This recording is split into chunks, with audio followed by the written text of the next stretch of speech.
أما بعد فأعوذ بالله من الشيطان الرجيم.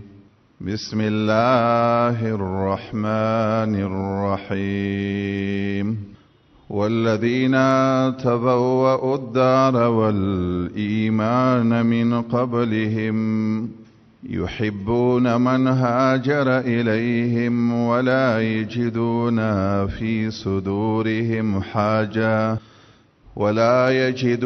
في صدورهم حاجة مما أوتوا ويؤثرون على أنفسهم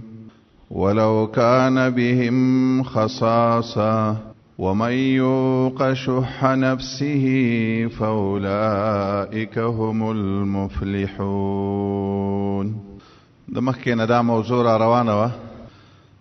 د انسان د ایمان څنګه پته لګي چې د ایمان کمزوري دی یا قوي دی یا زیاتی دی. د هغې دپاره نبی صلی الله علیه وسلم داسې علامات او داسې خبرې کړي دي چې د هغې نه پته لګي چې آیا زما ایمان زیات دی که زما ایمان کم دی. دغه کارونو کې، دغه مظاهرو یا دغه علاماتو کې یو علامه د کمزوري ایمان یا د کم ایمان دا ده چې کم یو انسان کې بخل وي یا شح پکې وي، دا دلیل وی د دې خبرې چې دا انسان د ایمان کې کمزوري ده او د ایمان کم دی، ځکه دی بخیل او شوم دی. ځنې داسې ګناهونه وي چې هغه کله په چا کې پکې وي د هغې سره ایمان نه یوځای کېږي، نو د هغې نه داسې پته لګي چې دا سړی یا خو ته ایمان بیخي وتلی دی او یا پکې ایمان شته دی خو کمزوري درجې والا ایمان. دا د بخل او د شومتیا یا د عدم انفاق یا د عدم ایثار یا د شح، دا داسې یو بیماری ده چې قرآن گواه دی په دې خبره باندې او د نبی صلی الله علیه وسلم سنت په دې گواه دی او د علماو د دې امت او د صحابه کرامو اقوال په دې گواه دی چې کم یو انسان شحیح او بخیل وي دکې ایمان که یا نشتا او یا پکې بیخي کمی درجه والا ایمان. قرآن کریم کې رب العالمین خو اول دا خبره کوي، اللہ دسی فرمائی وَمَن يُوقَ شُحَّ نَفْسِهِ فَأُولَئِكَ هُمُ الْمُفْلِحُونَ. کله د خپل نفس د حرص نه بچ کړي،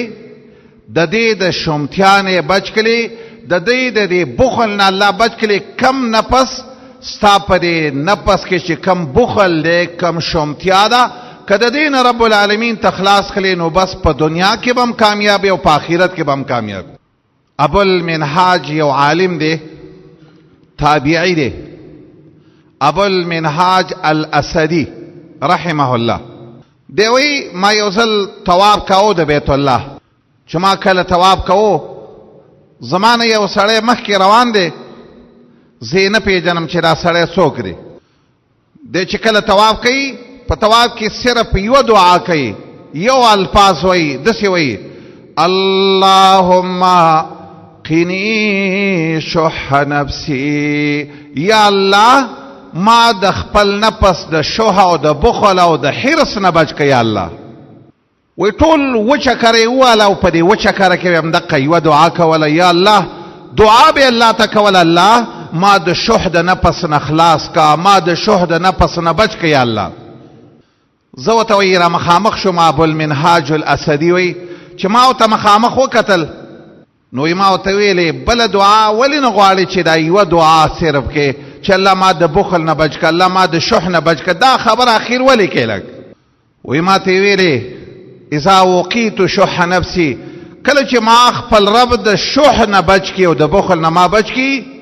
فقد وقیت الشر کله، زه الله به د هر شر نه خلاص کړم. بس چې انسان کې شح نه دا زنا نه کوي، چې په انسان کې شح نه دا غلا نه کوي، چې انسان کې شح نه دی یو غلطی نه کوي. ولی شح دی ته وایي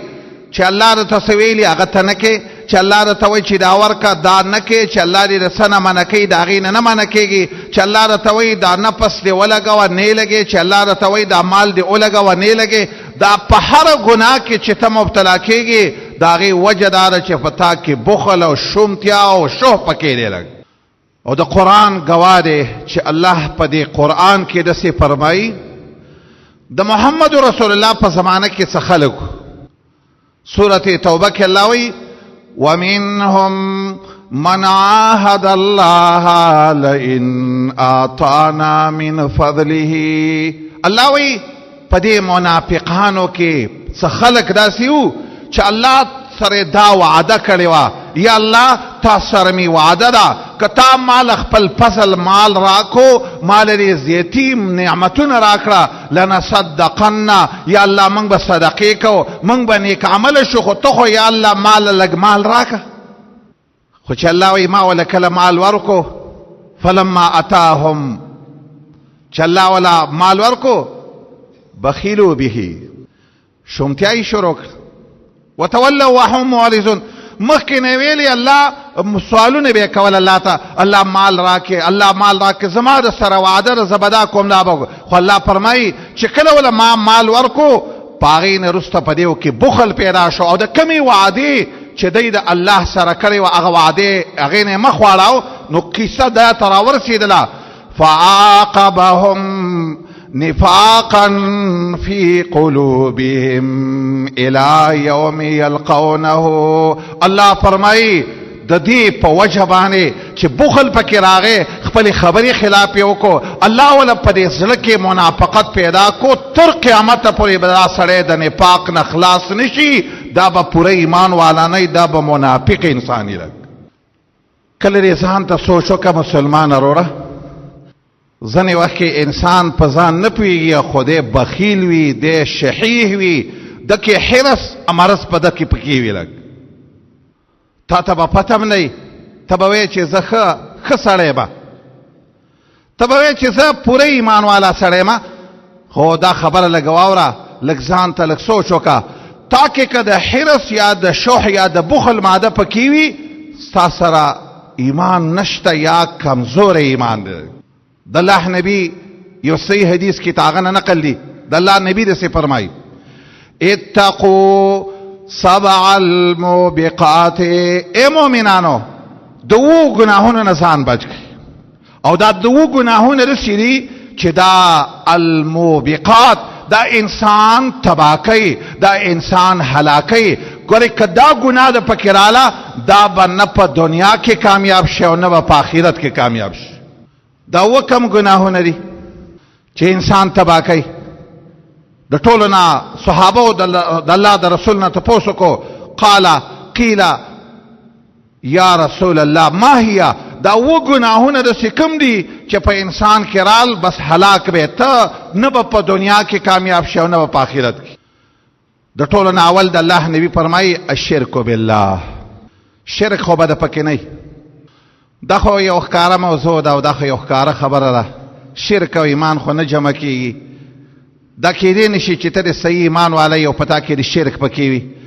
په خولې به هسې ځان ته مؤمن وي خو د دې سره ته به په شرک او کفر کې مخته یې. اوله ګناه دا ده. خو دویمه والشحو د الله نبی فرمایي شح بخل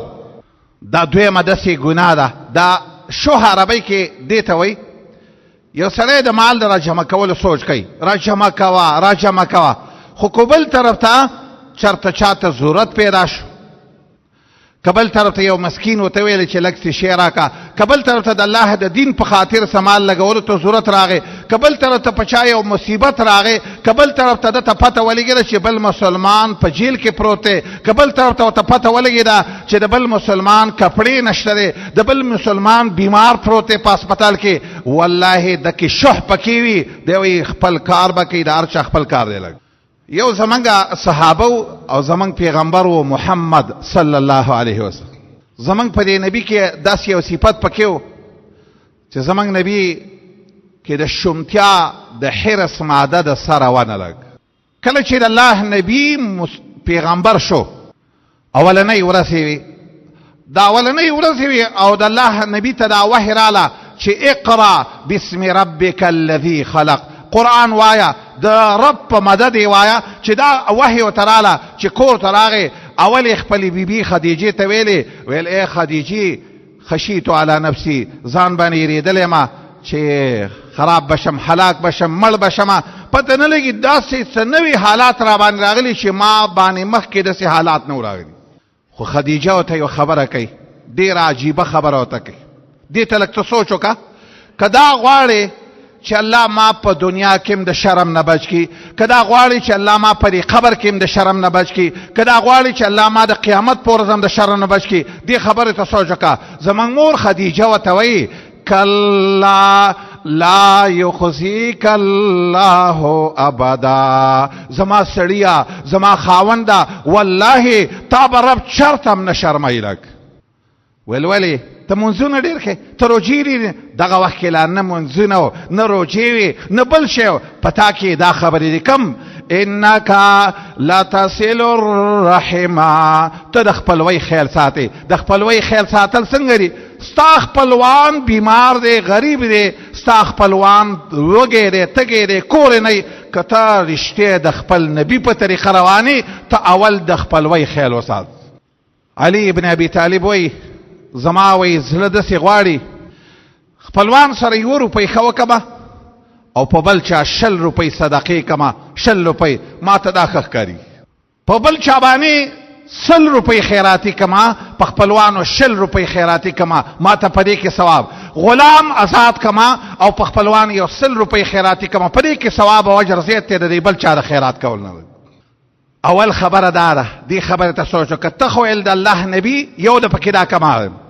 او دویم صفت په تا کې دا دی د الله نبی، انک لتصل الرحم وتحمل الکلا. د الله نبی په خلکو مصیبتونه راشي، او د الله نبی با د پیغمبرۍ نه مخکې د خلکو نه مصیبت په چا راغی. څوک به یو سړی به مړ شو، بچی به نابالغه پاتې شو، د الله نبی به د نبوت نه مخکې هغه سړي ته ویل ستا دا بچي به زه پالم. لږ د پردی بچی پالل دا هم په مال نه په غیر، دا د شوم سړي کار نه دی، دا د بخیل سړي کار نه دی. او دریم خبره ته وه وتکسب المعدومه. ته د الله پیغمبره، ته خو هغه سړی چې د چا کار نه وي هغه له کارم ګوري. زمونږ نبي د نبوت نه به مخکې دام کوله چې د چا به کار نه و هغه له به کارم کوتو. دا کار چې څوک کوي دا شحیح نه وي، دا سخي انسان لږ. او څلورم وتقري الضیفه، ته میلمه له میلمستیا ورکې، دا هم د سخي سړي صفت وي. بخیل او شوم سړی چې وي، شوم انسان، داغه کې یو عادت دا پکې. مولا علی قاری رحمه الله فرمای د شوم سړی چرته به په کور په دروازه میلمه ونیني، شوم سړی به چرته دا خیراتي روپۍ ورکول، دا خو ار سړی دام په ډېرو خلکو کې دا صفت پکې. کمال دا دی چې نبی صلی الله علیه وسلم فرمایي غوره اسلام، غوره ایمان دا دی چې ان تطعم الطعام، دې کور ته دې لږ میلمانه راوله، په دې کور کې دې لږ میلمانه حضور که چې د ټولو خلکو پې ثواب وشي. لږ او آخري خبره وتعین علی نوائب الحق، زما نبی، زما پیغمبره، زما خاونده، تا به الله ځکه نه شرموي چې د رب العالمین د طرف نه په چا مصیبت راشي ته ورسره په هغې کې مدد کړي. کله لږ سوچ وکړه، یو ښځه ده کونډه شوې ده، یو بچی دی یتیم شوی دی. چا کونډه کړې ده؟ بس د رب العالمین فیصله وه چې د دې خاوند وفات شو. چا دا بچی یتیم کړی؟ د رب العالمین ده. په چا زلزله راغله، زلزله کې هلاک شو. په چا باندې سیلاب راغی، په سیلاب کې هلاک شو. زما نبي به د نبوت نه مخکې دا کارونه کول. او دا خبره واوره، دا ټکی چې په چا کې، دا 5 خبرې چې په چا کې رب العالمین نه په دنیا کې شرموي او نه په آخرت کې شرموي او نه په قبر کې شرموي. لږ او دا یوازې زما د نبی صفت نه و، زما نبی خپل صحابه دسې پاللی و، دسې تربیت یې وله کلی و، زما نبی دسې پرورش وله کلی و. والله هغو به هم دقسې کارونه کول. ابوبکر صدیق رضی الله تعالی عنہ هغه د خپل کلي کې چې ظالمانو نه تنګ راغی او په هجرت باندې مجبوره شو، خپل غاړه په غاړه، خپل سامان په غاړه راواړو چې برق الغماد مقام ته ورسېدو یو سړی ولا مخې له ورغی ابن دغنه ورته ویل ابابکر چېرته ځې ویل خلک مې د الله دین ته په مکه کې نه پرېږدي ویل ستا غوندې سړی څوک د کلي نه وباسي کافر دی ورته وایي مثلک لا یخرجو ستا غوندې سړی یم ولې په تا کې خو څه کمالات دي کم کمال دی اقا کمال کم چې زما په نبی کې و انک لتصل الرحم وتحمل الكلا وتكسب المعدوم وتقري الضيف وتعين على نوائب الحق اے ابو بکر پتا کې دسه کمالات دي دسه سړیم څوک د ملک نه وباسي خدا صفت یوازې پاغه کې نه دای په هر صحابي کې ابو بکر عمر رضی الله عنه چې کله خلیفہ و د خلیفہ کار د قوی چې د خپل مسلمانانو د خپل ورونو خیل ساتي 300 دیناره دای په بټوا کې خودل او خپل وینځي ته ویلې دا 300 دیناره دا ابو عبیده ابن الجراح لويس 300 دیناره ولا ورکل ول دا غلويسه خلق وتا وینځي لک ساتو ته ودرېګا چې ابو عبیده په 300 دیناره سکی 300 دیناره رورا یو دینار چې توله شي کنه لکه 300 د سرو زرو تولی دا تنخوا چې ته میلاو شل ابو عبیده ته نو دا وینځه او تاسو په دې کور کې لګولاله چې ابو عبیده په 300 روپو سکی په دې دینار باندې غلام راوغخت خپل غلام ته وي ها دا 1 روپۍ پلانکی کورته وي ساغې ډیر محتاج دي دا 15 روپۍ پلانکی کورته وي صدا پلا چې اخر چې شوا بټوه خالی کله هغه 300 روپۍ په دقه ځای کې تقسیم کړي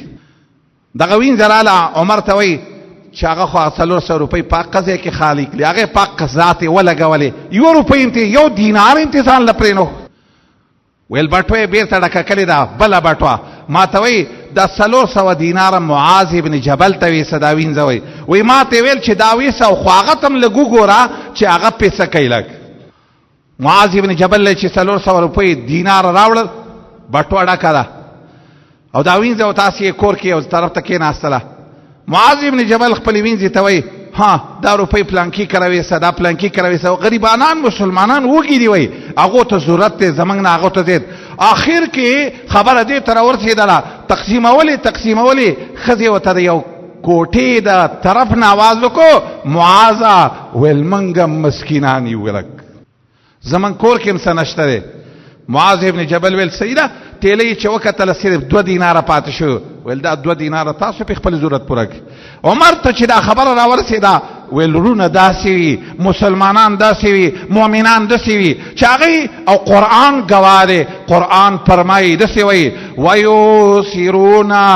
على انفسهم ولو كان بهم خصاصه الله فرمایي صحابه خود سي خلق دي ځان باندې بل غوړه کوي اگر که په خپل انده وږي محتاج ولې نه دا د صحابه صفات داسې به نه ویلې چې زه بس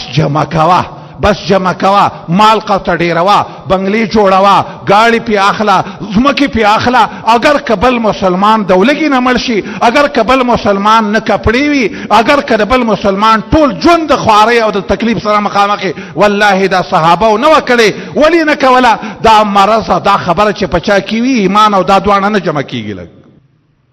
نبی صلی الله علیه وسلم ملمر راغه ملما چراغه دا حدیث صحیح حدیث دی ملما راغه او د ملما حق چره دا فرض دی دا پتا فرض د چره ملما بخیل سات کته اخرت معنی کته الله معنی من کانا یؤمن بالله والیوم الاخر الله معنی اخرت معنی د ملما خیال وکا د ملما عزت وکا څومره چره د وسی کیږي دا عزت وکا خو ملما چراغه د الله نبی کور ته چې جواب ولېګو د الله د نبی په دغه وخت کې نه کورونو په نه کورونو کې د یو ملما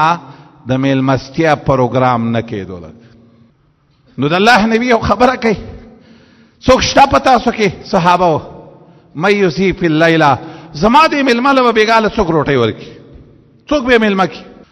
الله اکبر ابو طلحه ویل یا رسول الله زبې ملما کور ته چې راوسته میلمه راوسته ښځې ته وایي ښځې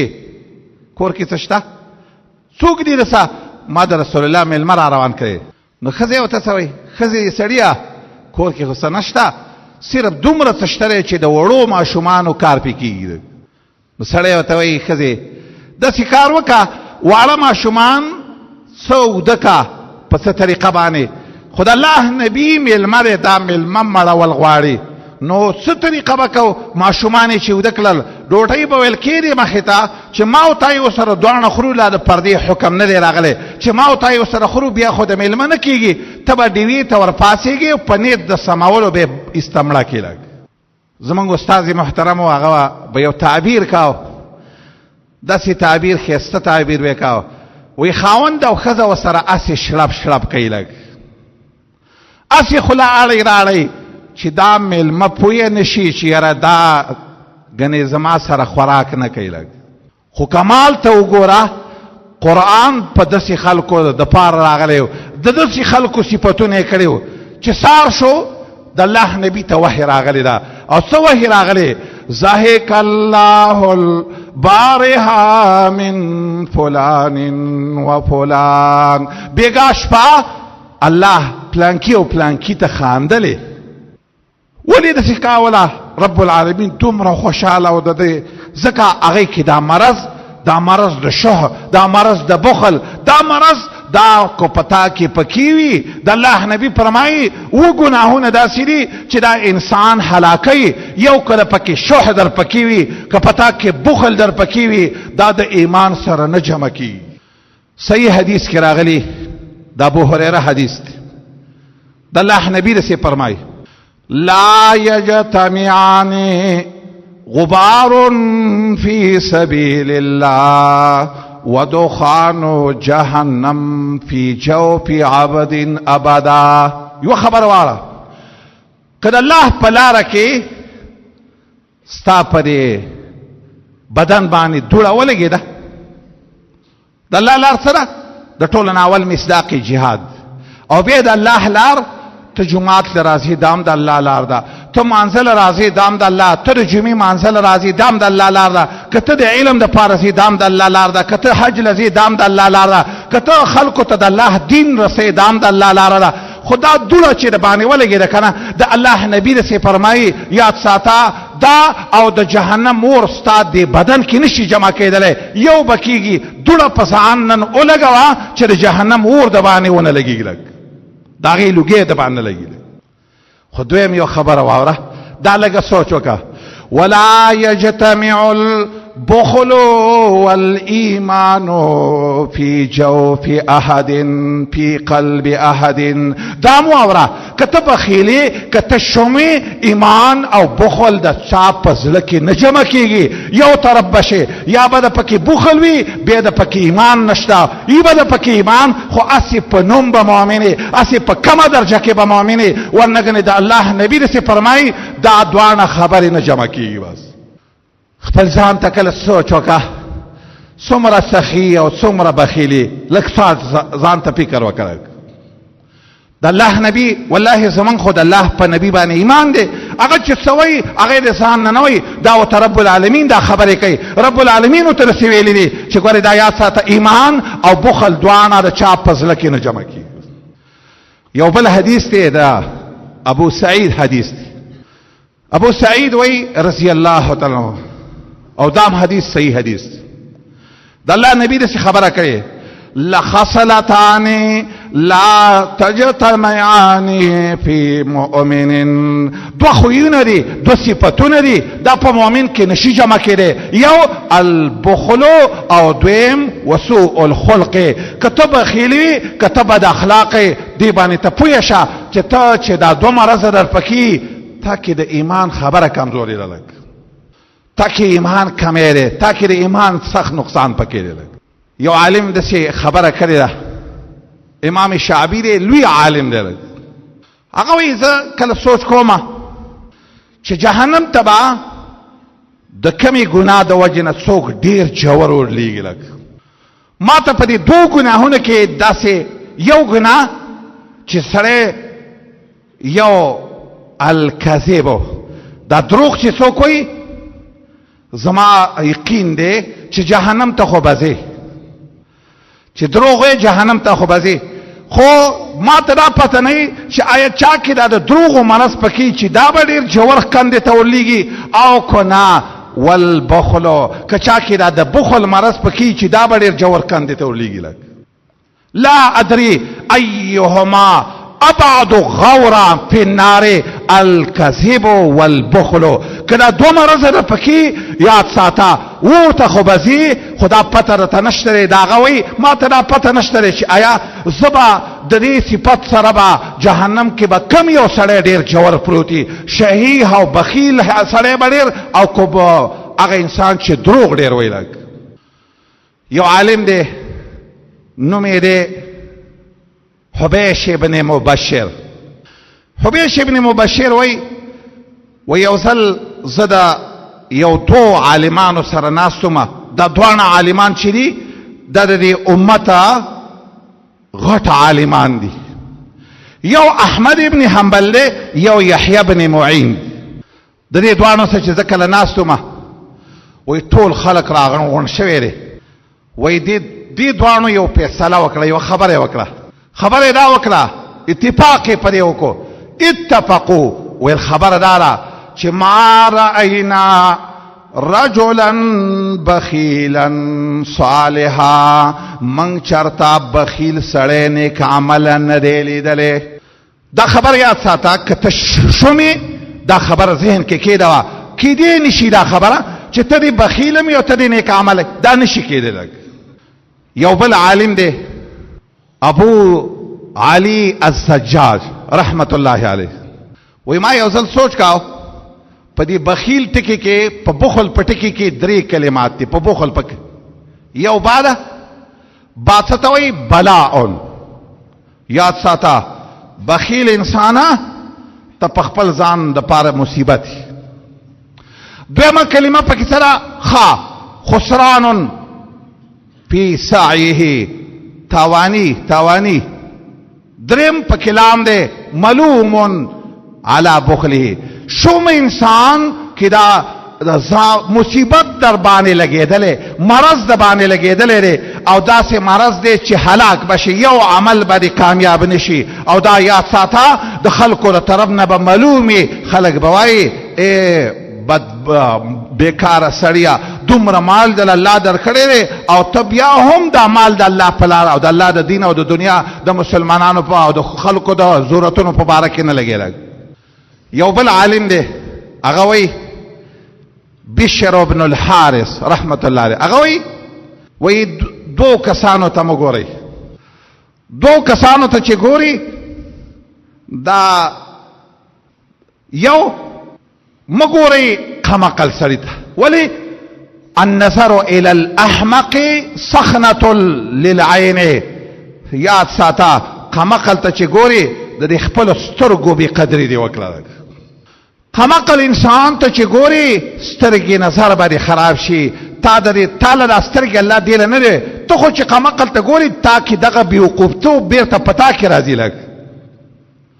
یو بل ټکی ماوره والنظر الى البخیل یقسی القلب، چې شوم انسان ته ګوري پلانکې ګوري راجمه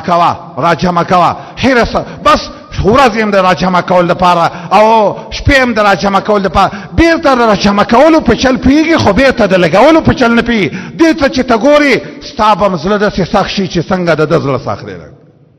خدا خبر یاد ساته د الله نبی په یو حدیث کې ویلي کتا کې نور مرضونه نو دا د شومتیا مرض د پکېو. جابر ابن عبد الله وای موږ نه نبی صلی الله علیه وسلم ته پوښتنه کو اے بني سلیمه تاسو مشر څوک دی؟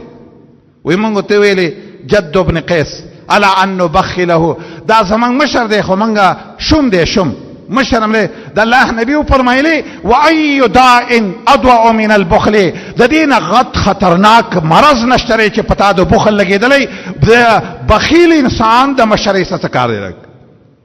د څه مرض باندې مبتلای. څومره مرض دی، څومره نقصانی مرض دی. الله په قرآن کې فرمایي ومن یبخل فانما يبخل عن نفسه. څوک چې شوم یې دا د نفس خبیث دی ځکه دی شوم دی. لګ یو عالم وی یو ځل موږ د مکې په لاره حبیب نومې دی یا دې ته نږدې نومې دی د مکې په لارې روانو د بغداد نه یو سړی په دې خوشې دشته کې زمونږ خواله راغی. ویل موږ ته یې ویلې موږ دې ملګرو ته یې ویلې چې تاسو کې څوک د الله کتاب شي ویلې. ویل مونږ ویل چې ولې؟ ویل زما څه لیکل دي چې دا لاله ولیکي. لږ ویل ما ویلې چې زه حیرانه شوم چې په دې خوشې دشته کې دا سړی څه کوي. دا سړی چې و مونږه ډوډۍ خوړله نو مونږ ته ویلې چې راځه زموږ سره ډوډۍ وخوره. خو دا سړی و او یو سره وینځه ورسره وه زنجیه وینځه ورسره او دا سړی بانډچی غوندې معلومېدل. نو مونږ وله چې ویل راځه ډوډۍ وخوره. ویل زه روژه یم. وی اول خو دې خبرې ته حیران شو داسې خوشې دشته او روژه دا څنګه عجیبه غوندې خبره. نو یې مونږ چې کله روټۍ وخوړله وی مونږ ته ویلې چې بانډچي راشه څه لیکل کې. ویل ولیکه چې زه څه لیکم عقبه لیکې کمې زیاتې به نه کې. یو خبره دا ده چې کانت الدنیا ولم اکن داسې وخت خو دنیا وازه نه ومه ولک او دام یاد ساته وتکون الدنیا ولا اکونو داسې وخت را روان دی دنیا به یې او زه به نه یم. او په قرآن دی ویلې دی قرآن کې الله وایي د ځنې سړي په باره کې وایي چې دا ځنې انسان چې دی که نه فلقتهم العقبه ځنې سړی په کنډو نه ورختلی د جنت په کنډو نه ورختلی جنت ته چې کومه لار تللی ده په هغې نه ورغلی. وما ادراک ما العقبه فک رقبه او اطعام فی یوم ذی مسغبه یتیما ذا مقربه او مسکینا ذا متربه. الله وی د جنت په کنډو چې ورخیږي یا خو غلامان آزاد کا او یا الله فرمایي یتیمانان چې په خاورو کې پراته دي او مسکینان چې په خاورو کې لغړېدلي دي دیو باندې څه خرچه وکړه چې دا دې نه کړي د جنت په کنډو لا نه ورختلی. راک وی دا خبرې چې موږ ته وکړه وی بیا یې راته ویلې ولیکه دا وینځه ده زما دا وینځه زما ده زه د الله د رضا لپاره ازادوم او تاسو پې ګواه شئ چې دا د قیامت د ورځې د کنډو د ختلو ذریعه شي زما لپاره. مؤمنه وروره نن خو لږ دې خبرې ته سوچ وکړه. ډېر خلکه که غلامان نشته خو نن ډېر خلک غلامان داسې دي څوک په جیلونو کې غلامان دي څوک داسې مسلمانان دي چې خاورو کې یتیمانان کپړې نشته چاته بل مصیبت دی که په دې کنډو ورختل غواړي او دا دې سوچي چې جنت ته لاړ شمه اول د دې خبرې سوچ وکړه. هغه څه دی هغه دا دوه خبرې دي یا خو کومال د الله درکړی غلامان آزاد کا که دغه نه د دې یتیمانانو د دې مسکینانو خیال وساته. قرآن یو خبره کوي دا خبره کوم او خبره ختموم. قرآن کریم داسې فرمایي یو درې کارونه چې په چا کې پکې وي هغه ته الله د ایمان لارې اسانوي. لږ درې خبرې چې در پکې وي تا ته به د ایمان لار اسانوي. لږ هغه درې کمې خبرې فاما من اعطى واتقى وصدق بالحسنى هغه انسان چې ورکړه کوي ورکړه وکړه آتا ورکړه وکړه یو دویم واتقى په چا کې د الله نه یېره پکې دوه او دریم وصدق بالحسنى د دې درې معنی علما کوي خو یو معنی دا چې کوم سړی مال لګوي او د ښې خبرې خلف امام بخاری وایي ستا عقیده دا وي چې زه مال لګومه خو الله یې مال ښه بدل راکوي. چې دا درې خبرې د پکې وي ورکړه دې کوله یوه تقوا در پکې وه دوه او د الله د دې خبرې تصدیق دې کاو چې وما انفقتم من نفقه فهو یخلفه ته چې مال لګې الله به بدل درکوي. چې دا درې خبرې په چا کې وي فسنیسره للیسرا الله وایي دته به زه د جنت لارې ټولې اسانې کوم. داسې کارونه به نه کېږي داسې اعمال به الله توفیق درکوي تا ته به ورځ په ورځ د جنت لار اسانېږي تا ته به ورځ په ورځ د جنت لار. خو الله دې داسې نه کړي بل جانب ته خبره واما من بخل واستغنى وكذب بالحسنى. سره شوم دی، انسان شوم دی، مال نه لګي او بل طرف ته ځان ته مستغنی ښکارېږي، د الله دین ته ځان محتاج نه ګڼي. وکذب بالحسنى، په دې خبره یقین نشته دی چې زما رب مال د دین ښه بدله راکړي. فسنیسره للعسرى، د جهنم لارې به ورته ټولې اسانې کوم. یو حدیث دی هغه کې داسې دی کم سړی چې بخیل وي، د الله نبی فرمای مخکنی خلق تباشي ولیو شوه پکې راغی بخل، دا به غلاګانې کوي، دا به زیناونه کوي، دا به په هر ګناه کې. انما هلك من كان قبلكم بالشوه امرهم بالفجور ففجروا وامرهم بالبخل فبخلوا. هغه خلقو ته مخکنو خلقو شوه پکې راغلی، بخل پکې راغلی چې پیسې د سره جمع کې او نه لګي په صحیح ځایونو کې، خو یا به په نعوذ بالله زیناونه کې، یا به په سودونه کې، یا به په جواریانه کې، یا به په مسلمانانو قتلونه کې، یا به په بل یو ګناه کې. د دې د وجه نه د ځان سره نن حساب وکړه چې تا کم مال لګولې څومره پکې، او دا خبره مه کوه چې زه خو زکات ورکوم. د الله نبی قرآن ګواه دی چې په مال کې د زکات نه علاوه نور حقونه هم شته. وأقول قولي هذا وأستغفر الله لي ولكم ولسائر المسلمين.